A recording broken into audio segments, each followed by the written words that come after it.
Everyone, অনেক দিন পর আমি তোমাদের সাথে আমার ভীষণ পছন্দের একটি ব্রেকফাস্ট রেসিপি শেয়ার করব। পোহা, বাঙালির চিড়ের পোলাওয়ের একটা হেলদি ভার্সন বলতেই পারো। আমার ব্রেকফাস্ট রুটিনে এটা ইনক্লুড হয় 2015-এ, যখন থেকে আমি ওয়েট লস শুরু করেছি। আমি ভিডিওতে সম্পূর্ণ প্রসিডিওর দেখিয়েছি, তাই আমি যদি মুখে ডিসক্রাইব নাও করি তাও তোমরা অনায়াসে এই রান্নাটা করে ফেলতে পারবে।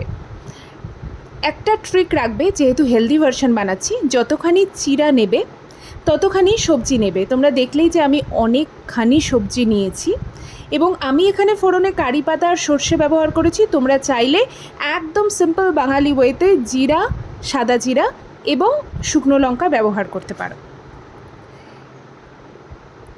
রেসিপি ডেসক্রাইব করার থেকেও ভীষণ ইম্পর্ট্যান্ট তোমাদের সাথে একটা ইনফরমেশান শেয়ার করা দরকার। অনেকের মনে প্রশ্ন আসতে পারে যে চিড়ে তো রাইস প্রোডাক্ট, তাহলে এটা এক প্রকার ভাতই হলো। কিন্তু না, এমনটা নয়। কনসেপ্ট আসে এখানেই গ্লাইসেমিক ইন্ডেক্সের। আমারও এই ব্যাপারটা প্রথমে জানা ছিল না। গুগল বাবা জীবনকে জিজ্ঞাসা করেই ফেললাম যে গ্লাইসেমিক ইন্ডেক্সটা কী। তাতে যা জানতে পারলাম, ব্যাপারটা কিছুটা এরকম। গ্লাইসেমিক ইন্ডেক্স 0 থেকে 100-র মধ্যে একটি নাম্বার, যা রিপ্রেজেন্ট করে কোনো একটি খাবার খাওয়ার 2 ঘন্টা পর ব্লাড গ্লুকোজ লেভেল কতটা বাড়বে।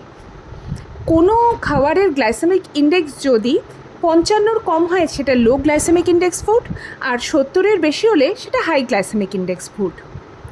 সাদা ভাতের গ্লাইসেমিক ইন্ডেক্স 72, যেখানে চিড়ার গ্লাইসেমিক ইন্ডেক্স 38 থেকে 64-র মধ্যে ভ্যারি করে। তাহলে বুঝতেই পারছো, চিড়া ইজ হেলদিয়ার অপশন। ওয়েট লসের জন্য তো বটেই, ডায়াবেটিসের জন্য। চিড়া লেস প্রসেসড দেন হোয়াইট রাইস এবং এতে ফাইবারও থাকে, যার ফলে অনেকক্ষণ পেট ভরা থাকে। আচ্ছা, এবার আসি রেসিপিতে। সবজি কখনো বেশি সময় ধরে রান্না করবে না। যদি ইজি টু কুক ভেজিটেবলস হয়, যেগুলো আমরা কাঁচা খেতে পারি না, তার ব্যাপারে আমি যাচ্ছি না। বেশি সময় রান্না করলে সবজির পুষ্টিগত মান অনেকটা কমে যায়। এবার মেন ট্রিক আমার চিড়ার পোলাওয়ের, যাতে চিড়ার পোলাও ভীষণ নরম এবং ঝরঝরে হবে। সমস্ত কিছু একসাথে মিশিয়ে নেওয়ার পর সামান্য অল্প একটু জল, মানে একটু জলের ছিটা দিয়ে দেবে, দিয়ে একটা ঢাকা চাপা দিয়ে দেবে এবং গ্যাস হাই ফ্লেমে করে দেবে। গ্যাস হাই ফ্লেমে করে দিয়ে তোমাদেরকে অপেক্ষা করতে হবে 10 কাউন্ট অবধি। 1 2 3 4 5 6 7 8 9 and 10। গ্যাস অফ এবং তোমার গরমা গরম চিড়ের পোলাও বা পোহা রেডি।